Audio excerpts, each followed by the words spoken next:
You're watching KHQA Overtime with Chris Duerr, working for you.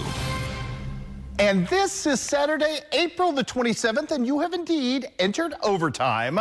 The spring sports calendar affords us many an overflowing Saturday of highlight gathering opportunities, but this day is not one of those. The combination of schools taking this weekend off from athletic activities for prom celebrations, and well-deserved, and the number of still drenched diamonds out there from Friday's deluge did not make for a very robust docket. We did have some interest and intrigue at 9 a.m. at Veterans Sports Complex, and apparently the Liberty kids are in fact morning people because they had Ian Hatton's Pirates in a pickle early. Your leadoff hitter here is Evan Sims, starts the game off with a little flared single out into short center field. Then the next batter, Noah Klauser, immediately doubles, got this thing up into the warm wind. It was I'm a California guy, kind of like a Santa Ana. That worked out nicely for a double, put two runners in scoring position, and Levi Hainer is going to do what Levi Hainer does right here.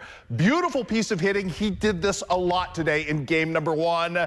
That deep double brings home both runs at this point, made it a 2-0 lead. But you know what? The Liberty Eagles not done in the frame. Reed Sparrow time. The RBI single is going to extend this to a 3-0 lead after a half inning. Bottom of the first, Pirates threatening in this one.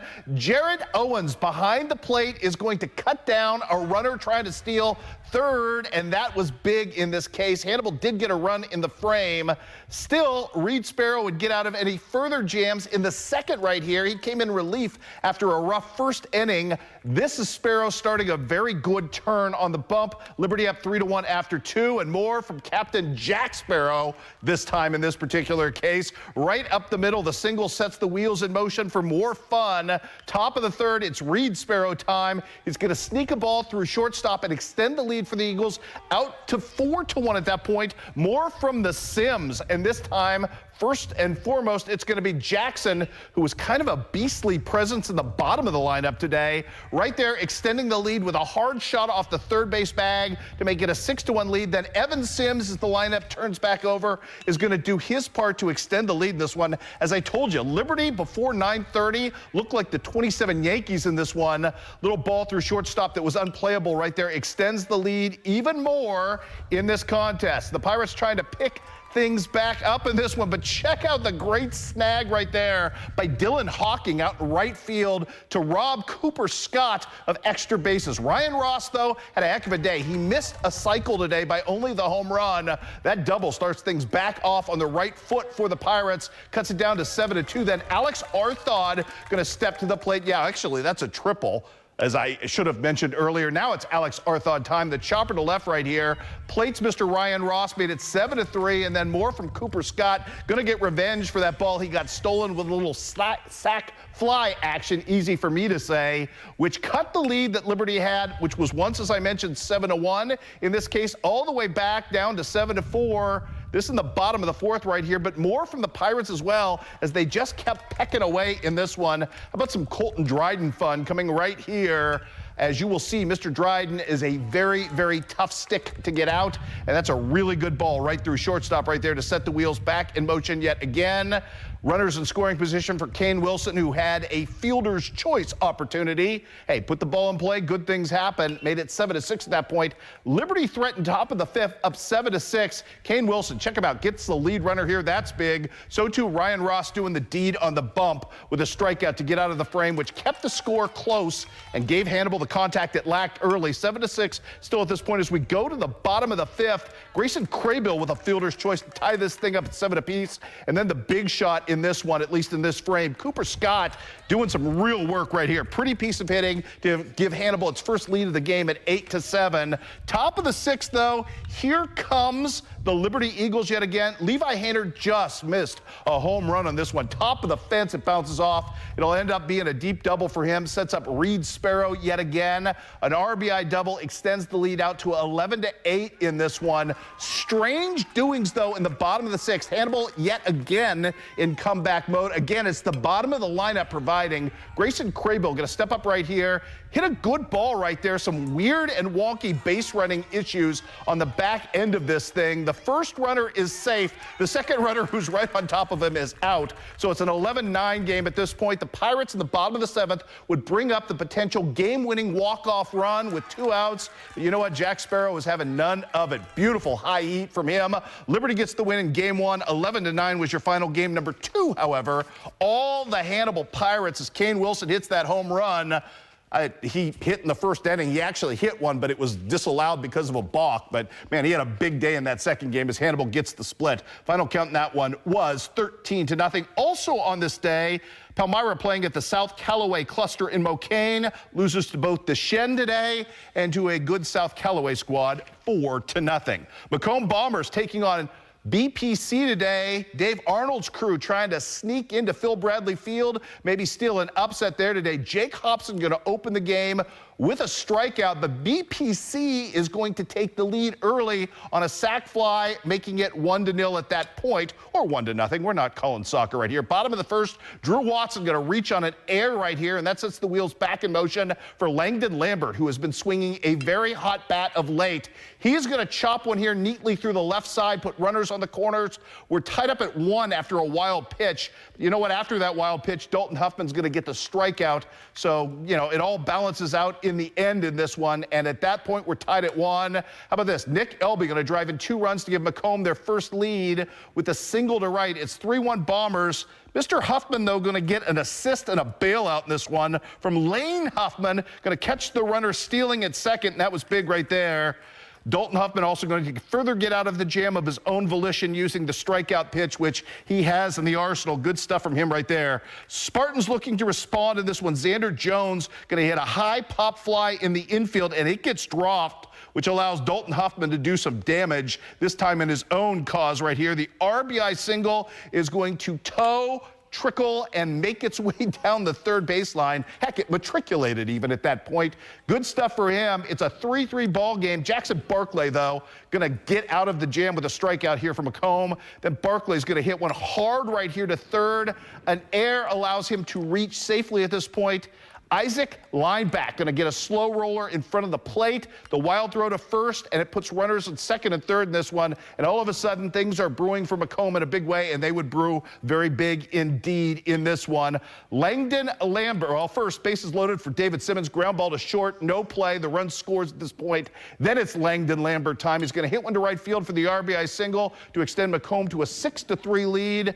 Jack Hobson going to step up after that, hit one to the left field fence to extend it to 7-3, and it was just an eruption from that point forward. Emmett Beck into the act as well. Macomb with 22 runs today in the win. They beat BPC 22-4 was your final on the contest. With the Battle of Jacksonville going on today, that goes to the Crimsons, although what a comeback from Route Catholic in the bottom of the seventh as the Rockets played 7 runs there. Eli Olson with a home run. 4 ribbies. Could not determine from game changer if that was a grand slam or if he had a ribby earlier, but big finish, but still Jacksonville gets the win 13-8 over Route Catholic in the Battle of the Ville. Meanwhile, earlier in the day, Route Catholic taking on a really good Jerseyville squad.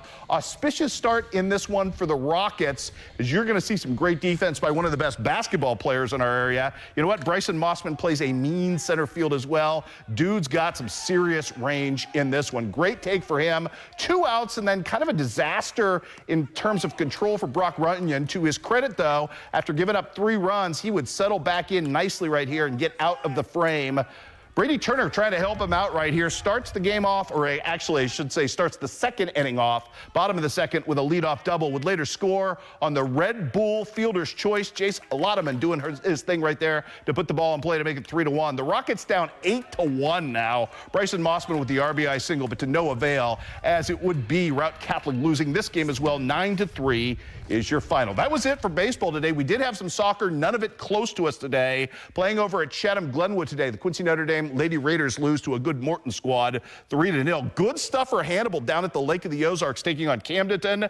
Big wins today over Carl Junction and Waynesville. Big day for Abby Martin, who had 3 goals and 2 assists on the day.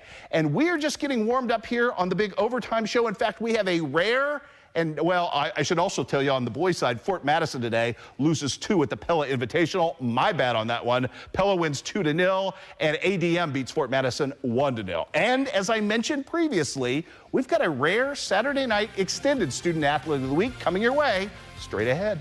You're watching KHQA Overtime with Chris Duerr, working for you.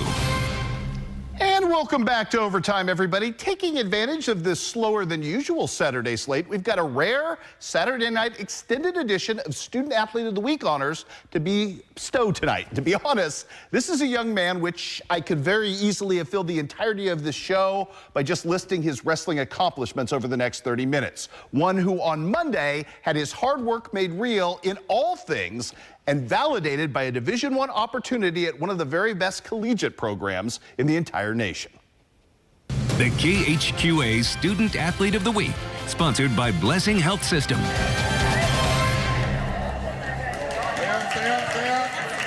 His leadership and love for wrestling, for his education, for his family, for his coaches, his teammates. I've never coached anybody like that before. Owen Uppinghaus tends to elicit those type of superlatives from nearly everyone in his orbit. For his wrestling prowess, obviously and most visibly, as a 2-time top 3 state finisher in his weight class, who won 92% of his career high school matches, including a school record 56 of them in a single season. It definitely taught me the value of hard work. I had to do a lot of challenging tasks to get to this point. It really has done so much for me, given me so many opportunities. I've really lucked out. I've had an amazing coaching staff, and they've instilled so many values and so many lessons to me that are like priceless. It's amazing what it's done for me. A lot of people don't see the behind the scenes, lifting the weights and coming in at 5:30 a.m.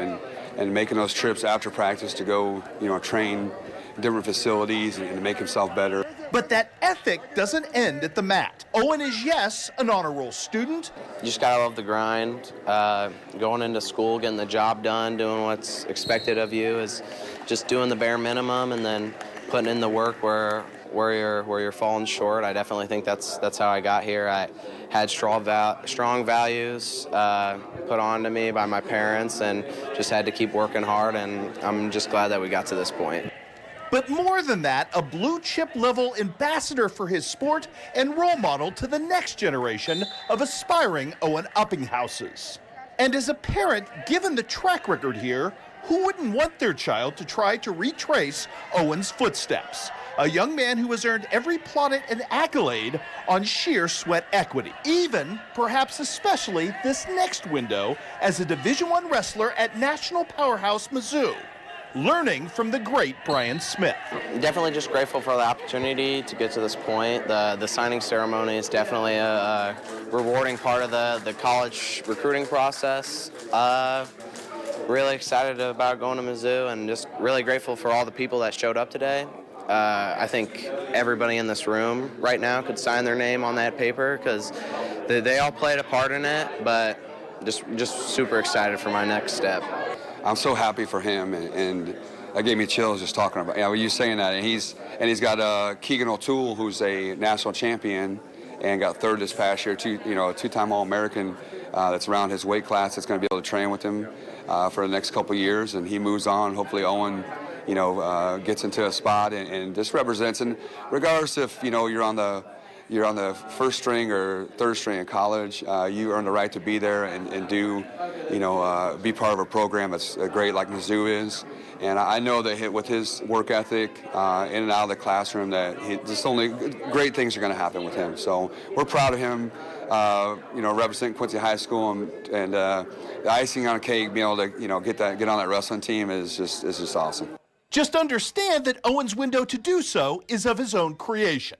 He is essentially a walk-on at Mizzou, but one who gets to walk in the door in Como with his tuition fully paid for by the Evans Scholarship he received as an exceptional and ceaselessly working golf caddy at Quincy Country Club, an incredibly prestigious honor. definitely knew that the program had a deep history. I was lucky enough to get the Evans Scholarship, so with tuition paid for, with such a great program, I was able to go there and talk to Coach Smith. He was super understanding, and I asked if he had a roster spot available, and he was gracious enough to give me a spot on the team. So just hoping to get in there and learn from the best and potentially become one of the best. That's the goal. One more example of Owen building the staircase to his own dreams. Just to have the opportunity to get it from the local country club, definitely grateful for that opportunity, grateful to really be rewarded for not only my athletic ability, but my academic ability as well, my ability as a caddy. It means a lot. It's a lot of hard work culminating into it, and just forever grateful for that. It's truly life-changing. And his vocational future as well, beyond the mat and post-Mizzou. I knew I wanted to go into the field of engineering, and originally that was civil engineering, but I looked at the schools and just looked at all branches of engineering individually and thought mechanical, I had the best chance to get a job as a mechanical engineer. Have a lot more options, and a lot more schools with wrestling have mechanical engineering. So He's, that you talk about, the engineering aspect and him just, and the things he does outside the wrestling room. I've already had, conversations with people that they want him to come work for them. They want him to be part of their business. They want him to be, part of our community. And when he graduates, and that's pretty neat. That's just, that's his family. That's his upbringing. That's his mom and dad. That's his grandparents and the people he puts himself around. And for the rest of us, bettered in Owen Uppinghouse's wake, he's made the entire wrestling culture in the Tri-States and his own community a prouder place in the process. it's definitely a pattern I see a lot with QHS, just the Quincy pride that we have as a town. I was lucky enough to have the best parents in the world to get me to this point, to instill these values. I have the best coaches in the world that have taught me so many lessons, and coaches that really care about my future and not only the sport, but as a student. And then the mentors I've gotten at the country club along the way and through the Evans Scholar House, it really has done tremendous things for me, not only as a person, an athlete, student, just going forward. I'm very excited. It's great that he was a Blue Devil wrestler, and we can always say that, and we welcome him back anytime. You're watching KHQA Overtime with Chris Duerr, working for you. Well, last night we enjoyed an extended conversation with new Hannibal boys basketball coach Josh Pickett, but I'd be remiss in not mentioning that the Pirate family has 3 other programs now under new direction. Cheer will be helmed by a Hannibal alumna. The Lady Pirate softball program is trying to steal a page from the very successful Hannibal baseball program playbook, and volleyball will turn to a second-generation head coach in Kelsey Pollard, daughter of a certain area Hall of Fame football coach who is beyond excited to see Kelsey follow in both of her parents' coaching footsteps. Taking over. Mark St. Clair is very excited about me being head coach. He immediately wanted me to apply as soon as he found out it was open. With a lot of responsibility, it is challenging. It has its own challenges, but that also is very exciting as someone with my personality. I'm driven, and I hope to instill that in my girls. I think that teaching helps a lot with that, giving that perspective onto the girls, but I'm a very driven person, and I expect a lot out of them, and I think that in return they give me their respect of that, and that helps our program kind of move in the right direction. We have had a lot of success with that being our mentality in the past, and so I hope to continue that. I love that I played here. I played volleyball here. I ran track here. I have had coaches here, and I get to continue that, and that's awesome. Kudos to Coach Hatton in that. Coach Hatton came into a program that was there, but definitely has taken things into the right direction. So definitely learning from him has been a huge, important thing for me, and being able to do that and taking that mindset that we have over there on the baseball field and bringing that into the softball field. It's that mental toughness, understanding who you are as a team and applying that onto the field. Are you a team that's going to go out there and score 30 runs a game, or are you a team that's going to go out there and you're going to play defense and you're going to pitch and you're going to grind out tooth and nail every single play? And that's where I want to go with this. Definitely relationships is a big deal. A lot of these girls that we have on the team I've had since the middle school level, because that's that's where I came from, is the middle school program and just kind of rising through the ranks. And so having that level of, relationship with them is definitely going to help moving forward. They know who I am as a coach, and I know who they are primarily as a player. And so getting that will help with that comfort level and trying to instill those things that we want to, use going forward. It's taking the players that we have and building around them. And that's the key. I was just talking about how there's not, we don't put names on the back of jerseys. We are a Hannibal softball team. Yes, we're going to have those players that are going to stand out, but if you're able to put the pieces around them, there's no reason why you can't succeed with that. And so, again, understanding who we are as a team and building off of that, using those building blocks is going to be the key. I was once a cheerleader here at Hannibal High School and Hannibal Middle School, so coming back to my alma mater, kind of taking over that program that I was once a part of is huge to me. I'm a counselor here at the high school, so kind of being a counselor is, keeping people encouraged and built up and creating an atmosphere of positivity, which goes right along with cheerleading. And so hopefully I can use those skills to kind of encourage the girls to, lead that on with the team. Quincy University today loses the opener of a doubleheader at McKendree by the final count of 6-3. John Wood with a sweep today. Tyler Dance with an incredible pitching performance in that first game. And it was Central Methodist sweeping Culver Stockton in Fayette. Also, big day on senior day for Culver Stockton softball as they take both from Clark University. And news that broke just before I walked out here tonight. Great news for Western Illinois women's basketball fans. Your OVC Freshman of the Year, Reagan McCowan, is leaving the transfer portal and coming back to Western Illinois next year. She announced it via her Twitter account tonight. The 5'11" guard from Lebanon, Missouri, averaged 19.8 points per game, was first team all-conference and on the all-newcomer team.